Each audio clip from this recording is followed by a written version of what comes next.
وللكافرين عذاب أليم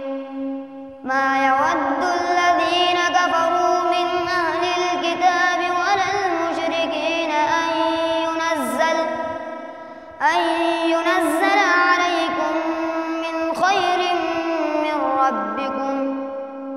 والله يختص برحمته من يشاء والله ذو الفضل العظيم ما ننسخ من آية أو ننسها نأت بخير منها أو مثلها ألم تعلم أن الله على كل شيء قدير ألم تعلم أن الله له ملك السماوات